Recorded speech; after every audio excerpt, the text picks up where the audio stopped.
ونعوذ بالله من شرور أنفسنا ومن سيئات أعمالنا. من يهده الله فلا مضل له ومن يضلله فلا هادي له. وأشهد أن لا إله إلا الله وحده لا شريك له وأشهد أن محمدا عبده ورسوله. يا أيها الذين آمنوا اتقوا الله حق تقاته ولا تموتن إلا وأنتم مسلمون. يا أيها الناس اتقوا ربكم الذي خلقكم من نفس واحدة وخلق منها زوجها وبث منهما رجالا كثيرا ونساء واتقوا الله الذي تساءلون به والأرحام إن الله كان عليكم رقيبا. يا أيها الذين آمنوا اتقوا الله وقولوا قولا سديدا يصلح لكم أعمالكم ويغفر لكم ذنوبكم ومن يطع الله ورسوله فقد فاز فوزا عظيما. أما بعد فإن أصدق الحديث كتاب الله وخير الهدي هدي محمد صلى الله عليه وسلم وشر الأمور محدثاتها وكل محدثة بدعة وكل بدعة ضلالة وكل ضلالة في النار. ربي زدني علما رب اشرح لي صدري ويسر لي أمري واحلل عقدة من لساني يفقهوا قولي. إن أريد إلا الإصلاح ما استطعت وما توفيقي إلا بالله عليه توكلت وإليه أنيب. اللهم صل على محمد وعلى آل محمد كما صليت على إبراهيم وعلى آل إبراهيم إنك حميد مجيد. اللهم بارك على محمد وعلى آل محمد كما باركت على إبراهيم وعلى آل إبراهيم إنك حميد مجيد. அருளன்பு பண்பின் அளவற்ற உந்தன் திருநாமம் போற்றி துவங்குகின்றேன். அல்லாஹ் சாந்தியும் சமாதானமும் கண்மணி நாயகம் ஸல்லல்லாஹு அலைஹி வஸல்லம் அவர்களின் மீதும் அவர்கள் குடும்பத்தார்கள் மீதும் அவர்களுடைய தோழர்கள் தாபிஈன்கள் தபஅ தாபிஈன்கள் ஷுஹதாக்கள் ஐம்மாக்கள் மேலும் இங்கு அமர்ந்திருக்கக்கூடிய நம் அனைவரின் மீதும் என்றென்றும் நிலவட்டுமாக. அருமை தோழர்களே, நண்பர்களே, அல்லாஹை பயந்து கொள்ளுங்கள். அல்லாஹுடைய தூதருக்கு கட்டுப்பட்டு நடங்கள். அல்லாஹுக்கும் அல்லாஹுடைய தூதருக்கும் மாறு செய்து விடாதீர்கள். அல்லாஹுக்கு எந்த நேரத்திலும் இணை கற்பிக்கக்கூடிய செயல்களிலே ஈடுபடாதீர்கள். அல்லாஹ் எந்த பாவத்தையும் மன்னிக்க கூடியவனாக இருக்கிறான், இணை வைக்கக்கூடிய பாவத்தை தவிர. என்றால் அந்த பாவம் எதுவெல்லாம் கலந்திருக்கிறதோ அப்படிப்பட்ட ஒட்டுமொத்த பாவத்தில் இருந்தும் இணை வைக்கக்கூடிய சிறிய விஷயமாக இருந்தாலும் அதிலிருந்து தவிர்க்கக்கூடிய நல்லோர்களில் ஒருவராக அல்லாஹ் ரப்பல் ஆலமீன் நம்மை ஆக்கியருள் புரிவானாக. மறுமையுடைய சிந்தனையோடு வாழ பழகிக் கொள்ளுங்கள். அந்த மறுமையுடைய வாழ்க்கை தான் நிலையான ஒரு வாழ்க்கை, நிரந்தரமான ஒரு வாழ்க்கை. இந்த உலக வாழ்க்கை என்பது நிரந்தரமற்ற ஒரு வாழ்க்கை. அது நாம் அடிக்கடி அதை கேட்டுக்கொண்டே இருக்கிறோம். இந்த உலக வாழ்க்கை நிரந்தரமற்றது. இதிலே லாங் டியூரேஷன் கிடையாது. இதுல ரொம்ப நாள் பயணிக்க முடியாது என்று தெரிந்து மிக தைரியமாக நாம் செயல்பட்டு கொண்டிருக்கிறோம். ஆனால் நாளை மறுமையிலே அல்லாஹ்வுடைய சன்னிதானத்துக்கு முன்னால் நாம் சென்று நிற்கும் பொழுது நாம் எந்த முகத்தை வைத்து நிற்போம் என்பதை சற்று நாம் அவதானிக்க கடமைப்பட்டிருக்கிறோம். அல்லாஹ் ரப்பல் ஆலமீன் திருமறையிலே சொல்கிறார், யௌம தபியத்து உஜூஹ் வ தஸ்வது உஜூஹ். அந்நாளில் சில முகங்கள் இருக்கிறது, அந்த முகங்கள் பிரகாசமாக இருக்கும். அந்நாளில் சில முகங்கள் இருக்கிறது, மிகவும் பிரகாசமாக இருக்கும். வ தஸ்வது உஜூஹ். இன்னும் சில முகங்கள் இருக்கிறது, பயத்தினால் கருத்திருக்கும். அந்த நாளிலே அல்லாஹ்வுடைய சன்னிதானத்திற்கு முன்னால் அந்த மஹ்ஷர் மைதானத்திலே நிற்கும் பொழுது எனக்கு ஏற்பட்ட கைசேதமே, யா லைத்தனி குந்து துராபா, ஏன் நான் ஒரு மண்ணாக இருந்திருக்க கூடாதா என்று அவன் சிந்திப்பான். அந்த அளவுக்கு ஒரு பயங்கரமான ஒரு நேரம். நாமெல்லாம் மறுமையை பற்றி அடிக்கடி பேசப்படுகிறது. பேசும்பொழுது மறுமையுடைய சிந்தனைகளை பேசப்படும் பொழுது நமக்கு உள்ளே உற்சாகங்கள் அதிகரிக்கின்றது. அதிலே ஈமானிய அந்த குணங்கள் அதிகரித்துக் கொண்டிருக்கிறது. என்றாலும் ஜுமாவை விட்டு பிரிந்து விட்டோம் என்று சொன்னால், அல்லது ஓரிரு தினங்கள் சென்று விட்டது என்று சொன்னால், அந்த மறுமையுடைய சிந்தனை நமக்கு சற்று குறைந்து விடுகிறது. அல்லாஹ் அந்த வசனத்திலே தொடர்ந்து சொல்லும் பொழுது, فَأَمَّا نَسْوَتَّتْ وُجُوهُهُمْ أَكَفَرْتُمْ بَعْدَ إِيمَانِكُمْ فَذُوقُوا الْعَذَابَ بِمَا كُنْتُمْ تَكْفُرُونَ. எவர்கள் அல்லாஹ்வை நிராகரித்து ஈமான் கொண்டதற்கு பிறகும் கூட, நல்லது இதுதான் கெட்டது இதுதான் என்று தெரிந்ததற்கு பிறகும் கூட மறுமையுடைய சிந்தனையில் வாழாமல் இருந்து கொண்டு அல்லாஹ்வுக்கு நன்றி கெட்டவர்களாக, நன்றி மறந்தவர்களாக இருந்து கொண்டிருக்கிறார்களோ, ஃபதூகுல் அஸாப், இதோ உங்களுடைய வேதனையை நீங்கள் பெற்றுக்கொள்ளுங்கள், இந்த நரகத்திலே சென்று உங்களுடைய வேதனையை பெற்றுக்கொள்ளுங்கள் என்று அல்லாஹ் ரப்பல் ஆலமீன் திருமறையிலே சொல்லித் தருகிறார். என்றால் நீண்ட நேரம், நீண்ட காலம், முடிவே இல்லாத அந்த வாழ்க்கை நினைத்து பாருங்கள். ஏற்கனவே மறுமை ஒரு முறை வந்திருந்து அந்த மறுமையை சந்தித்து இருந்தால் மனிதர்களுக்கு அதனுடைய நெளிவு சுழிவுகள் தெரியும், அதனுடைய நிலைமை என்ன என்று தெரியும். ஆனால் இங்கே அப்படி கிடையாது. மறுமை என்பது ஒரு முறைதான். அந்த மஹ்ஷர் மைதானம் என்பது ஒரு முறைதான். அந்த மைதானத்திலே நிற்கும் பொழுது நாம் எந்த முகத்தை கொண்டு நிற்க போகிறோம் என்பதை இந்த உலகத்திலே நாங்கள் சரியான முறையிலே சிந்தித்தால்தான் நாளை மறுமையிலே நம்முடைய முகங்கள் பிரகாசமாக இருக்கும். அந்த நாளில் நம்முடைய முகங்கள் பிரகாசமாக இருந்தால்தான் நம்முடைய அமல் ஏடுகள், நாம் செய்த நல்லவை கெட்டவைகளுடைய அந்த ஏடுகள் வலக்கரங்களிலே கொடுக்கப்படும். ஒருவேளை நாம் அந்த இடத்திலே தவறுகள் இழைத்திருந்தோம் என்று சொன்னால் இடது கையிலே நம்முடைய பட்டோலைகள் கொடுக்கப்படும். ஒரு மனிதன் வலது புறத்திலே அவனுடைய ஏடுகளை பட்டோலையை கொடுக்கும் பொழுது அவன் விலகிக் கொள்ள வேண்டும், அல்லாஹ் நம்மை புரிந்து கொண்டான். அதற்குண்டான அறிகுறிதான் அது. இடது புறத்திலே கொடுக்கப்படும் பொழுது அவன் நினைத்துக் கொள்ள வேண்டும், நம்முடைய வேலை முடிந்தது. நாம் அல்லாஹ்வின் மூலமாக பல கேள்விகளுக்கு உள்ளாக்கப்படுகிறோம். ஆனால் இடதுபுறம் கொடுத்தாலும் வலதுபுறம் கொடுத்தாலும் அதில் இருக்கக்கூடிய நல்லவை கெட்டவை அனைத்தும் வாசிக்கப்படும்.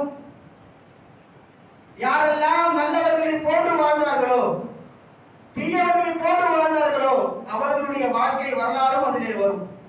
சிலர்கள் நல்லவர்களாக நடித்து வாழ்ந்து கொண்டிருப்பார்கள். முனாஃபிக்குகள் நல்லவர்களாக நடித்து வாழ்ந்து கொண்டிருப்பார்கள். ஒன்று தீயவர்களாக இருக்க வேண்டும், அல்லது நல்லவர்களாக இருக்க வேண்டும். இது இரண்டுக்கும் மத்தியிலே இவர்கள் செய்யக்கூடிய மிக மோசமான நிலைமை என்ன? முனாஃபிக்காக வாழ்ந்து கொள்வது. நான் நல்லவன் என்று மக்களுக்கு காண்பிப்பதற்காக, நான் ஒரு கொலையாளி என்று மக்கள் என்னை போற்ற வேண்டும் என்பதற்காக மக்களுக்கு மத்தியிலே மிக அழகான முறையிலே நடந்து கொள்வது. அப்படிப்பட்ட முனாஃபிக்குகளுடைய அந்த விஷயங்களையும் சொல்லப்படும். மன்னிக்கப்பட்ட பாவங்கள், மன்னிக்கப்படாத பாவங்கள் எல்லா விதத்தையும் அந்த பட்டோலையிலே வாசிக்கப்படும். மன்னிக்கப்பட்டாலும் சரி, மன்னிக்கப்படாவிட்டாலும் சரி, எல்லா விஷயத்தையும் அந்த ஏடுகளிலே கொடுக்கப்பட்டு அங்கே வாசிக்கப்படும். என்றால் மறுமையுடைய நிலைமையை பற்றி அல்லாஹ் மிக பயங்கரமாக குர்ஆனிலும் ஹதீஸிலும் நமக்கு சொல்லித் தருகிறான். காரணம் என்ன? நாளை அந்த மஹ்ஷர் மைதானத்திலே வந்து நிற்கும் பொழுது எந்த விதமான எக்ஸ்கியூஸ்க்கும் இடமே கிடையாது. கொஞ்சம் சான்ஸ் கொடுங்க. எக்ஸ்கியூஸ் மீ சொல்வாங்கல்ல, எக்ஸ்கியூஸ் மீ, அந்த எக்ஸ்கியூஸ் மீக்கு அங்க சான்ஸே கிடையாது. அல்லாஹ்வுடைய தர்பாரிலே இருக்கும்போது கால்கள் கைகள் எல்லாம் நடுங்க ஆரம்பித்து விடும். ஒரு மனிதனுடைய நிலைமை என்னவென்று சொன்னால், ஒரு மனிதன் தவறு செய்து விட்டால் அந்த தவறுக்குண்டான இயல்பான ஒரு குணம் இருக்கிறது மனிதனிடத்திலே. ஒரு இயல்பான குணம் இருக்கிறது. ஏதாவது தவறுகள் செய்து விட்டால் இதற்காக நாம் கருணை காட்டப்படுவோம். பார்க்கிறோமா இல்லையா? கற்பழித்து விடுகிறார்கள். இந்த நாட்டிலே ஒரு சிறு குழந்தையை கற்பழித்து விடுகிறார்கள். அந்த குழந்தையை காப்பாற்றுவதற்காக ஒரு கூட்டம் சுத்துகிறது. பார்க்கிறோம். அவனும் நம்பிக்கையோட இருக்கிறான், நம்முடைய கூட்டத்தார்கள் நம்மை காப்பாற்றி விடுவார்கள். அவன் எண்ணிக்கொண்டு இருக்கிறான். அந்த கருணை என்ற அந்த இயல்பான குணம் அவனிடத்திலே தங்கி விடுகிறது. அது மட்டுமல்ல, ஒரு ஒரு ஒரு ஜட்ஜு உட்கார்ந்து இருக்காருன்னா அந்த ஜட்ஜுக்கு முன்னாடி நாம் நம்முடைய தவறுகளை சொல்லும் பொழுது ஒரு 100 அல்லது 1000 பேர்கள் கொண்ட ஒரு தவறுகளை செய்யும் பொழுது என்னை மறப்பதற்கு வாய்ப்புகள் இருக்கிறது. இவ்வளவு பேர் இருக்காங்க, இவ்வளவு பேர்ல என்ன அவர் மறந்துவதற்கு வாய்ப்பு இருக்கு. நான் செய்த தவறுகளை ஒரு 10 பேர் 15 பேர் அப்படியே ரேண்டமா விசாரிப்பாங்க, விட்டுருவாங்க. இப்படி மனுஷன் நினைத்துக் கொள்வான். ஆனால் மறுமையுடைய நிலைமை அப்படி அல்ல. லா யதில்லு ரப்பி வலா யன்சா. அல்லாஹ் சொல்லக்கூடிய வசனம், லா யதில்லு ரப்பி, உங்களுடைய இறைவன் தவறிழைக்க மாட்டான், வலா யன்சா, மறக்கவும் மாட்டான். இந்த உலகத்திலே பிறந்ததிலிருந்து இறக்கும் வரை செய்யக்கூடிய எல்லா விஷயத்திலும் அல்லாஹ் ரப்பல் ஆலமீன் ஞாபகம் வைத்து பிடிக்கக்கூடியவனாக இருக்கிறான். ஒன்றும் இல்லாத இந்த உலகத்திற்காக மனிதன் ஓடி ஓடி ஓய்ந்து விடுகிறான். கடைசியிலே குடும்பத்தில் கிடைக்கக்கூடிய பேர் என்ன? இந்த குடும்பத்துக்காக நீ என்ன செஞ்ச கேக்குறாங்களா இல்லையா? குடும்பத்துக்காக நீ என்ன செஞ்ச? இல்ல மாஷா அல்லாஹ், சில குடும்பங்களை தவிர ஓடி ஓடி உழைக்கிறான். தன்னுடைய குழந்தை நல்ல முறையிலே நல்ல பள்ளிக்கூடத்திலே படிக்க வேண்டும் என்பதற்காக தந்தை பாடுபடுகிறான். தன்னுடைய உணவை கூட அவன் தள்ளி போட்டுவிட்டு வேலையை அவன் கவனமெடுத்து செய்கிறான். காரணம் என்ன? என்னுடைய குழந்தை இந்த உலக வாழ்க்கையிலே அவன் வெற்றி பெற வேண்டும், நல்ல ஒரு மனிதனாக எஜுகேட்டட் பர்சனாக மாற வேண்டும் என்பதற்காக அவன் மிகவும் பிரயாசி எடுத்து தன்னுடைய வாழ்க்கையுடைய அந்த இளமை பருவத்தை அவன் செயல்படுத்திக் கொண்டிருக்கிறான். காலங்கள் செல்ல செல்ல சில பிள்ளைகள் அல்ஹம்துலில்லாஹ் பெற்றோருடைய பேச்சை கேட்டு நடக்கிறார்கள். சில பிள்ளைகள் பெற்றோருடைய பேச்சை கேட்பதே கிடையாது. நீ என்ன சொன்னாலும் காதுல வாங்க மாட்டான், நீ எப்படி சொன்னாலும் காதுல வாங்க மாட்டான், நீ எவ்வளவு உழைச்சாலும் காதுல வாங்க மாட்டான். கடைசியில ஒரு பேர் வரும், இந்த குடும்பத்திற்காக நீ என்ன செய்தாய் என்று ஆண்மகனை பார்த்து கேட்பார்கள். ஒன்றும் இல்லாத இந்த உலகத்திற்காக ஓடி ஓடி உழைத்து உழைத்து தேய்ந்ததுதான் மிச்சம். எந்தவித பிரயோஜனமும் கிடையாது, எந்தவித ஒரு பலனும் இல்லை. மனிதர்கள் அல்லாஹ் சொல்றானே, இன்னல் இன்சான லகனூத், நிச்சயமாக மனிதன் நன்றி கெட்டவனாக இருக்கிறான். அது பிள்ளையாக இருந்தாலும் சரி, மனைவியாக இருந்தாலும் சரி, கணவனாக இருந்தாலும் சரி, நண்பனாக இருந்தாலும் சரி, ஏதோ ஒரு புறத்திலே நன்றிகளை மறந்தவர்களாக இருந்து கொண்டே இருக்கிறார்கள். அந்த நன்றி மறக்கும் பொழுது நமக்கு எவ்வளவு ஒரு பெரிய வழி வருகிறது. உனக்காக தான் இந்த வாழ்க்கையை வாழ்ந்த, சின்ன வயசுல நீ கேட்கறதெல்லாம் வாங்கி கொடுத்தேனப்பா. மனைவி கிட்ட சொல்லுவோம், உனக்காக நான் எவ்வளவு பண்ணிருக்கேன். நான் மனைவி ஒரே வார்த்தையில முடிச்சிருவோம், என்னத்தை செஞ்சேன். இப்படி இளமை பருவம் வருகிறது.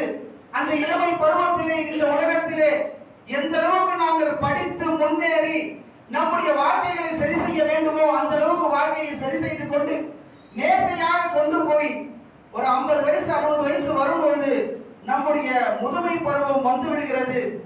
நாம் இறைவனிடத்திலே செல்ல வேண்டிய அவசியம் கட்டாயம் ஏற்பட்டு விடுகிறது. எவராலும் தடுக்க முடியாத அந்த வாழ்க்கை, எப்படியாப்பட்ட கொம்பாதி கொம்பனாக இருந்தாலும், எத்தனை கோடிகள் கொடுத்தாலும், எந்த நாட்டுக்கு தலைவனாக இருந்தாலும், இந்த உலகத்திற்கே தலைவனாக இருந்தாலும் சரி, மரணத்தை மிஞ்சக்கூடிய ஒரு விதி இருக்கின்றதா? இல்லை. ஆனால் சிந்தித்து பாருங்கள், மனிதனுடைய வாழ்க்கையுடைய நிலைமை என்ன? இந்த உலக வாழ்க்கையிலே ஆரம்ப காலத்திலே சிறுபிள்ளையாக இருக்கிறான். அவனிடத்திலே மறுமை என்று சொன்னால் அவ்வளவு சீக்கிரமாக அவனுக்கு விளங்காது. இளமை பருவம் வரும்போது ஒரு சிலர்களுக்கு விளங்கும், ஒரு சிலர்களுக்கு விளங்காது. விளங்காமல் தன்னுடைய காலங்களை அப்படியே நகர்த்தி கொண்டே செல்கிறார்கள். சென்றதற்கு பிறகு சில காலங்கள் கழித்ததற்கு பிறகு ஏதோ ஒரு ஜுமா பயானிலோ அல்லது ஏதோ ஒரு ஞாயிற்றுக்கிழமை தர்பியாவிலோ ஒரு சில வார்த்தைகள் அவருடைய காதுகளிலே சென்று அடைந்ததற்கு பிறகு, ஓ, மறுமை என்ற ஒரு வாழ்க்கை இருக்கிறது, அதற்காக நாம் தயாராக வேண்டும் என்று இந்த உலகத்திலே மிகவும் சொற்பமான காலங்களை மட்டும்தான் எடுத்துக் கொள்கிறார்கள். உண்மையா இல்லையா? 25-30 வயசுல நமக்கு, அல்லது ஒரு 20 வயசுல வச்சுக்கோமே, இந்த மார்க்கத்தை நாம் முழுமையான முறையில் விளங்கிக் கொண்டால்,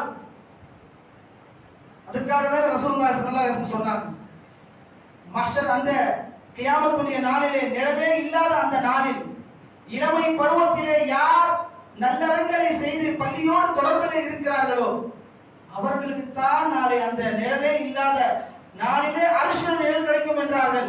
காரணம் என்ன? அந்த இளமை பருவம் என்பது அவ்வளவு முக்கியமான ஒரு பருவம். 3 பருவம் தான். சிறு பருவம், இளமை பருவம், முதுமை பருவம். அவ்வளவுதான், சாப்டர் முடிஞ்சிருச்சு. அடுத்த சாப்டர் ஸ்டார்ட் ஆயிடும். உங்களுடைய பிள்ளைகளோ, உங்களுடைய பேர பிள்ளைகளோ, அவங்களுடைய சாப்டர் ஸ்டார்ட் ஆயிடும். இப்படி காலங்கள் கடந்து கொண்டே செல்லும். ஆனால் இந்த உலகத்திலே நாம் நாளை மறுமைக்கான எண்ணத்தை சேகரித்து வைத்தோம் என்பதை நாங்கள் கவனத்திலே கொள்ள வேண்டும். ஏனென்றால் அது ஒரு நீண்ட நெடிய ஒரு வாழ்க்கை. நாளை மறுமையிலே இப்படிப்பட்ட முகங்கள் பிரகாசமாக இருக்கும். நல்லறங்களை செய்த முகங்கள் பிரகாசமாக இருக்கும்.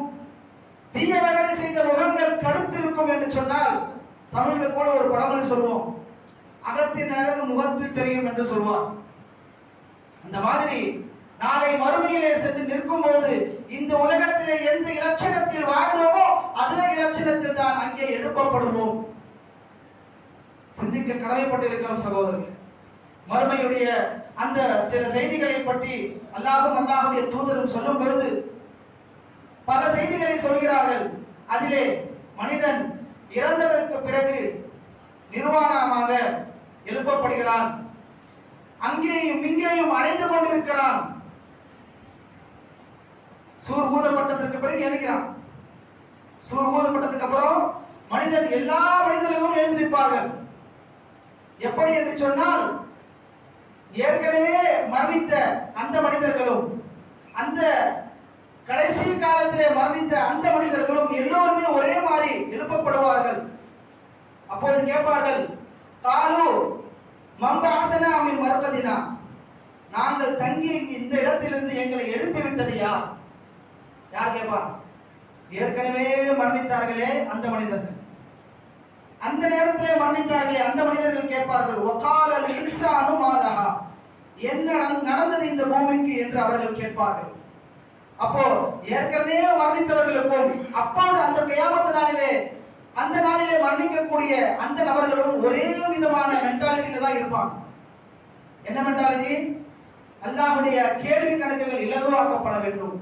எப்படியாவது அல்லாஹ் என்னை கேள்வி கணக்கு கேட்டு விட மாட்டானா என்று அவர்கள் ஓடிக்கொண்டே இருப்பார்கள். அந்த நிலையை சொல்லும் பொழுது, ஓடிக்கொண்டிருக்கும் போது நபிமார்களிடத்திலே செல்வார்கள். நபிமார்களிடத்திலே சென்று அங்கே அவர்கள் பரிந்துரைக்காக கேட்கப்படுவார்கள். கேட்கப்பட்டதுக்கு அப்புறம் நமக்கு எல்லாம் தெரிந்த செய்திகள் தான். ஒவ்வொரு நபியாக மாற்றப்பட்டு கடைசியாக முஹம்மது ரசூலுல்லாஹி ஸல்லல்லாஹு அலைஹி வஸல்லம் அவர்களிடத்திலே வந்து ஷஃபாத்தை கேட்பார்கள். அவர்கள் அல்லாஹ்வுடைய அனுமதியோடு சிபாரிசு செய்வார். செய்ததற்கு பிறகு சொர்க்கம் நரகம் என்று பிரிக்கப்படும். சில நபர்கள் சொர்க்கத்திற்கு சென்று விடுவார்கள், சில நபர்கள் நரகத்திற்கு சென்று விடுவார்கள். அங்கே ஒரு சில அடையாளங்களை வைத்து அல்லாஹ் நல்லவர்களையும் தீயவர்களையும் பிரித்து காட்டுகிறான். அல்லாஹ் அந்த நேரத்திலே சொல்வான், வம்தாசுல் யௌம அய்யுஹல் முஜ்ரிமூன், வம்தாசுல் யௌம அய்யுஹல் முஜ்ரிமூன், ஓ குற்றவாளிகளே நீங்கள் விலகி விடுங்கள், நல்லவர்களை விட்டு விலகி விடுங்கள். குற்றவாளிகளுக்கு சில அடையாளங்களை அல்லாஹ் அங்கே வைத்திருக்கிறான். குற்றவாளிகளை அடையாளப்படுத்துவான்.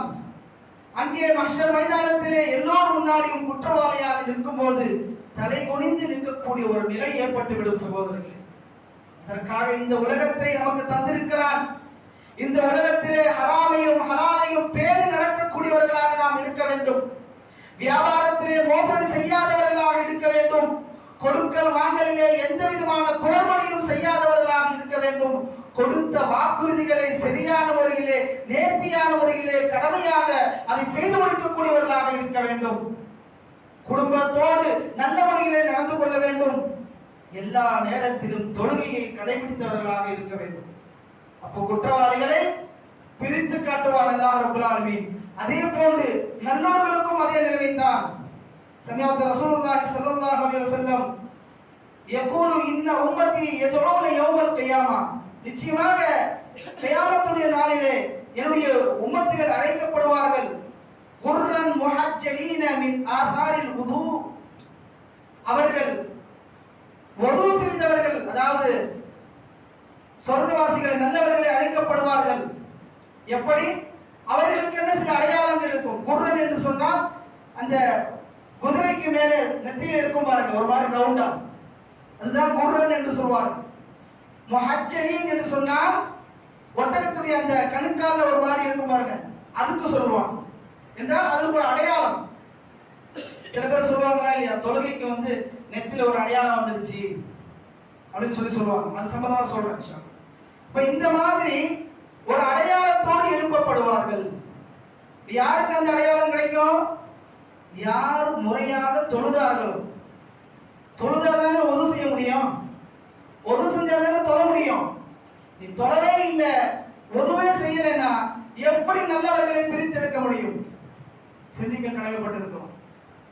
இப்ப நாளை மறுமையிலே தீயவர்கள் எப்படி மும்தாஸுல் யௌம, மும்தாஸ், மும்தாஸ் என்று சொன்னால் அடையாளப்படுத்துங்கள், ஃபைண்ட் அவுட் பண்ணுங்க. அல்லாஹ் சொல்றான், ஃபைண்ட் அவுட் பண்ணுங்க, குற்றவாளிகளை ஃபைண்ட் அவுட் பண்ணுங்க. மும்தாஸுல் யௌம அய்யுஹல் முஜ்ரிமூன், குற்றவாளிகளை அடையாளப்படுத்துங்கள், பிரித்தெடுங்கள். அதே போன்று நல்லவர்களையும் பிரித்தெடுக்கும் பொழுது அவர்கள் நல்லவர்களுடைய அடையாளம் என்ன? அவர்கள் ஒது செய்த இடங்கள் எல்லாம் பிரகாசமாக இருக்கும். இந்த உலகத்திலே தொழுகை என்பது மிக முக்கியமானது என்பதை இந்த ஹதீஸ் நமக்கு விளக்குகிறது. அது மட்டுமல்லாமல் அல்லாஹ் ரப்பல் ஆலமீன் சூரத்துல் முஹம்மதிலே சொல்லும்போது சீமாஹும் ஃபீ உஜூஹிஹிம் மின் அஸரிஸ் சுஜூத், அவருடைய முகங்களிலே சஜிதா செய்த அந்த அஸர், அந்த அடையாளம் தெரியும் என்று அல்லாஹ் ரப்பல் திருமறையிலே சொல்கிறான். இதுல ஒரு சின்ன ஒரு விளக்கத்தை நாம் மேற்கொள்ள வேண்டும். சஜிதா செய்த அடையாளங்கள் என்று சொன்னால் சிலருக்கு நெத்தியிலே தொழுது அந்த அடையாளம் வரும், சிலருக்கு வராது. சில பேர் வந்தாதான் மூமின்னு நினைச்சிட்டு இருக்கான், வரலனா இவன் முனாஃபிக்னு நினைக்கிறான். அதுக்காக என்ன செய்யறாங்கன்னா சஜிதாவில் போய் பாயில வச்சு தேய்க்கிறது இருக்கிறாங்க மக்கள். சஜிதாவில் இப்போ வந்து மேக்சிமம் எல்லா பள்ளிவாசலும் மேட்டு போட ஆரம்பிச்சதுலேருந்து பெருசாக யாரும் வர்றதில்லை. அந்த காலத்துல தான் பாயில இருந்தனால என்ன ஆயிடுச்சு, நெத்திய பாயில வச்சு என்ன ஆயிடுவாங்க, அந்த அடையாளம் வந்துகிட்டே இருக்கும். இந்த அடையாளங்கள் காஃபிர்களுக்கு கூட தான் இருக்கிறது. அல்லாஹ் இங்கு சொல்லக்கூடிய அந்த வசனத்திலே என்ன சொல்கிறார் என்று சொன்னால் மறுமையிலே நாங்கள் அடையாளப்படுத்துவோம் என்று சொல்கிறார். இந்த உலகத்திலே அடையாளப்படுத்துவதல்ல, மறுமையிலே அடையாளப்படுத்துவோம் என்று சொல்கிறார். அப்ப சஜிதா செஞ்சு அதுக்காக சஜிதா செய்ய வேண்டிய அவசியம் கிடையாது. வந்தா ஓகே, வராட்டியும் ஓகே. யோசிச்சு பாருங்க, 1000 முஸ்லீம் இருக்காங்க, 100 பேருக்கு அந்த வட்டம் இருக்குமா? இப்ப 1000 பேர் தொழுறாங்கன்னா 100 பேர் மட்டும் தான் கரெக்டான முறையில் தொழுறாங்கன்னு அர்த்தமா என்றால் கிடையாது. அப்போ அந்த நெத்தியில் இருக்கக்கூடிய அந்த அடையாளத்தை வைத்துதான் இவன் உண்மையான மூமின் என்று நாம் என்ன செய்யக்கூடாது, முடிவெடுக்க கூடாது. அதை வச்சுதான் வந்து இன்னும் சில பேர் என்ன சொல்லுவாங்கன்னா சிராத்துல் முஸ்தகீம் பாலத்துல வந்து லைட் அடிக்கும், அந்த லைட் மூலியமா வந்து அப்படியே தாண்டி போயிடலாம் அப்படின்னு சொல்லுவாங்க. இதெல்லாம் வந்து சும்மா அது பேச்சுக்காக என்னத்தையாவது அடிச்சு விடுறது, அந்த மாதிரிலாம் கிடையாது சகோதரர்கள். நெத்தியில அடையாளம் வருகிறச்சுன்னா வந்துட்டு போகுது, வர அடி விட்டுருங்க. இதற்காக என்ன செய்யக்கூடாது, பாயில வச்சு தேய்க்கிறது. வந்தவன் வந்து வராதவனை பார்த்து பாத்தியா என் நெத்தியில வாய் திறந்து சொல்ல மாட்டாங்க. ஏன் சொல்லுங்க, சொன்ன பெருமை ஆயிடுவேன். இப்போ இத்தனை வருஷம் எப்படி சொல்லுவாங்கன்னா இத்தனை வருஷமா தொழுவுல உன் நெத்தியில அந்த அடையாளமே காணாம அப்படின்னு இவர் துவச்சு கட்டுவார். ஏன்னா இவர் நெத்தியில அடையாளம் இருக்கு. அன்பிற்குரிய சகோதரர்களே, இது உண்மையான அடையாளம் அல்ல. அல்லாஹ் சொல்லக்கூடிய இந்த சீமாவும் ஃபீ உஜூஹிஹிம் மின் அஸரி சுஜூத் என்பது தொழுகையாளிகளை அல்லாஹ் ஃபைண்ட் அவுட் பண்ணுகிறான். தொழுகையாளிகளாக இருந்தால் அங்கே அவர்கள் ஒதுவின் மூலமாக அங்கே அவர்கள் ஜொலிப்பார்கள். இங்க டார்ச் லைட், நெத்தில டார்ச் லைட் வச்சுக்கிறது அல்ல. யாருக்கெல்லாம் நெத்தில இருக்கோ அவங்களை குற்றம் சொல்றதுக்காக கிடையாது. இதை வச்சு சில பேர் என்ன செய்யறாங்க, நல்லவர்கள் கெட்டவர்கள் என்று தீர்மானித்துக் கொள்கிறார்கள். அதற்காக சொல்லவர் யாரும் தப்பா எடுத்துக்க வேண்டாம். இதை வச்சு என்ன செய்யறாங்க, இது இருந்தாதான் மூமின், இது இல்லைன்னா மூமின் கிடையாது. இத்தனை வருஷமா தொழுகிற உனக்கே இல்லை, இப்ப தொழுவ ஆரம்பிச்சு எனக்கு வந்துச்சு பத்தியா, அப்ப ஏன் தொழுகையில எதாச்சும் அதிகம். இப்படி எல்லாம் என்ன செஞ்சாங்க, பேச்சிலே அவர்கள் வளர்த்து கொண்டு தன்னுடைய ஈமானை பறிகொடுத்து விடுகிறார்கள். அன்பிற்குரிய சகோதரர்களே, நாளை மறுமையிலே நம்முடைய முகங்கள் பிரகாசமாக இருக்க வேண்டும் என்று சொன்னால் சரியானவர்களே தொழுகையை கடைபிடிக்கக்கூடியவர்களாக இருங்கள். இல்லை என்று சொன்னால் அல்லாஹ்வுடைய அந்த சன்னிதானத்திலே நாம் பிடிக்கப்படுவோம். அன்பிற்குரிய அல்லாஹ் நல்லடியார்களே, அது மட்டுமல்லாமல் நாளை மறுமையிலே யாரெல்லாம் இந்த உலக வாழ்க்கை தான் முக்கியம் என்று எடுத்துக்கொண்டார்களோ அவர்களுக்கு சொல்லப்படும் யௌம யஹ்தி தஅவீலும், அதன் உண்மையான விளக்கம் விளங்கிவிடும். கல்லா லவ் தஅலமூன இல்மல் யகீன், நீங்கள் உறுதியாக அறிவாக அறிந்து கொள்கின்ற அந்த நாளை லதரவுன்னல் ஜஹீம், நரகத்தை நீங்கள் பாருங்கள் என்று அல்லாஹ் சொல்வான். யாருக்கு? தீயவர்களுக்கு. இப்ப சில மக்கள் என்ன செய்வாங்கன்னா, என்ன எப்ப பார்த்தாலும் மறுமை மறுமை மறுமைன்றாங்க. அதனால அல்லாஹ் கேக்குறான், அரைதல்லதி யுகதிபு பித்தீன், மறுமை நாளை பொய்ப்பித்தவனை பார்த்தாயா என்று அல்லாஹ் கேக்குறான். சின்ன சூரா தான். மறுமை நாளை பொய்ப்பித்தவனை பார்த்தாயா. இப்ப மறுமை நாளை சில முஸ்லிம்களை ஏற்றுக்கொள்வது கிடையாது. அல்லாஹ் ரப்பல் ஆலமீன் நாளை மறுமையிலே எல்லா மனிதர்கள் யாரெல்லாம் புறக்கணித்தார்களோ, மறுமையை புறக்கணித்தார்களோ அவர்களை பார்த்து சொல்லுவான், அஃபஸிஹருன் ஹாதா, அப்ப இதுவும் சூனியமா, இதுவும் சூனியமான்னு கேட்பாங்க. நிலாவை பிளந்தாங்க, அது சூனியம் சொன்னீங்க. ஒட்டகத்தை பிளந்து பாறையை பிளந்து ஒட்டகத்தை கொண்டு வந்தாங்க, அதையும் சூனியம் சொன்னீங்க. ஈசா அலைஹிஸ்ஸலாம் மரணித்த ஒரு நபரை உயிர்ப்பிக்க செய்தார், அதையும் சூனியம்னு சொன்னீங்க. இப்படி நபிமார்கள் அல்லாஹ்வுடைய அனுகிரகத்தை கொண்டு அல்லாஹ்வுடைய உதவிகளை கொண்டு சில முஅஜிசாத்துகளை செய்யும் பொழுது அதுவெல்லாம் நீங்கள் சூனியம் சூனியம் என்று சொன்னீர்கள். மூசா அலைஹிஸ்ஸலாத்து வஸ்ஸலாம் அவர்கள் சூனியத்தையே தெரியாதவர்கள், எல்லா சூனியக்காரர்களையும் ஒன்று சேர்த்து அங்கே அவர்களுக்கு முன்னால் ஒன்று சேர்க்கப்படும் போது மூசா அலைஹிஸ்ஸலாமுக்கு ஒண்ணுமே தெரியாது. அந்த கம்பை போடுன்னு சொன்ன அல்லாஹ் போட்டாங்க. எல்லா பாம்பை விட பெரிய ஒரு பாம்பாக மூசா நபியுடைய கம்பு மாறியது. அதை பார்த்த உடனே இவர் பெரிய சூனியக்காரர் இருந்தாங்க, இவரு பெரிய சூனியக்காரர் இருந்தாங்க. இதைத்தான் அல்லாஹ் கேட்கிறான், எவ்வளவோ நல்ல விஷயங்களை நபிமார்களை அந்தந்த பாஷைக்கு ஏற்றவாறு நபிமார்களை அனுப்பி இந்த தீனுல் இஸ்லாத்தை உங்களுக்கு கற்றுத்தந்தால் நீங்கள் சூனியம் என்று மறுத்தீர்களே, அதே போன்று இந்த மறுமை நாளை பார்த்தீர்களா, இதுவும் சூனியமா, அஃபஸிஹருன் ஹாதா என்று கேட்பான். அன்பிற்குரிய அல்லாஹ்வின் நல்லடியார்களே, மறுமை நாள் மிக தூரத்தில் கிடையாது, வெகு விரைவிலே இருக்கிறது. அந்த நாளை நாம் எதிர்பார்த்தவர்களாக இருக்க வேண்டும்.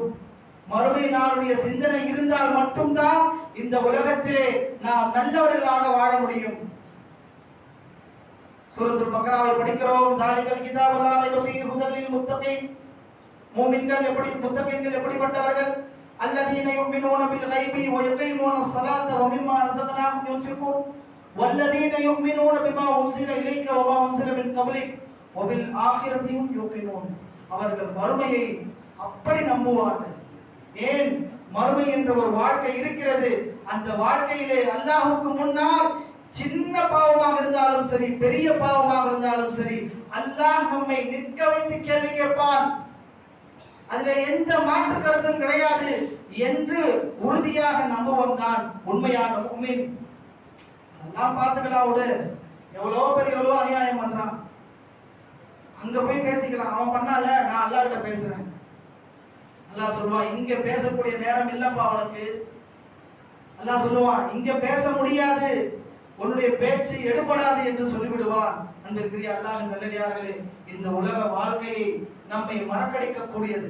இந்த உலக வாழ்க்கை பொருளாதாரத்தாலும் பெண் ஆசையினாலும் பொன்னாசையினாலும் நம்மை ஏமாற்றிக் கொண்டே இருக்கும். எவ்வளவுதான் சம்பாதித்து எவ்வளவுதான் இந்த நாட்டிற்கும் சரி வீட்டிற்கும் சரி நல்லது செய்தாலும் யாரும் உங்களை நல்லவர்கள் என்று போற்றி விடுவார்கள் என்று நம்பிவிடாது. சரி, நல்லவர்கள் என்று போற்றிவிட்டாலும் அது இந்த உலகத்தோடு சென்றுவிடும். அல்லாஹ் உங்களை பொருந்திக் கொள்ளக்கூடியவனாக இருக்க வேண்டும். பார்க்கிறோம், மாற்று மத சகோதர சகோதரிகள் எவ்வளவு பேர் நல்லது செய்யறாங்க, ஆனால் அவர்கள் ஈமான் கொள்வது கிடையாது, இஸ்லாத்தை ஏற்றுக்கொள்வது கிடையாது. ஈமான் கொள்ளாமல் அவர்கள் எவ்வளவு நல்லது செய்தாலும் அவர்கள் அல்லாஹ்விடத்திலே அது ஏற்றுக்கொள்ளப்படாமல் ஆகிவிடும்.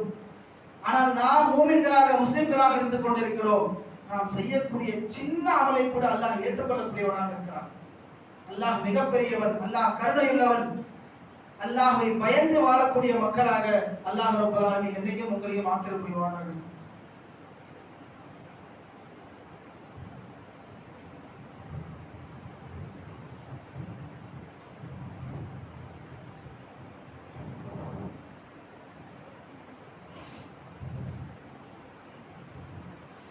الحمد لله رب العالمين والعاقبة للمتقين الصلاة والسلام على رسوله النبي الكريم وعلى آله وصحبه أجمعين أما بعد يا أيها الناس أوصيكم عباد الله وإياي أولا بتقوى الله قال الله تعالى في القرآن الكريم وفي الفرقان المجيد أعوذ بالله من الشيطان الرجيم بسم الله الرحمن الرحيم إن الله وملائكته يصلون على النبي يا أيها الذين آمنوا صلوا عليه وسلموا تسليما اللهم صل على محمد وعلى آل محمد كما صليت على إبراهيم وعلى آل إبراهيم إنك حميد مجيد اللهم بارك على محمد وعلى آل محمد كما باركت على إبراهيم وعلى آل إبراهيم إنك حميد مجيد.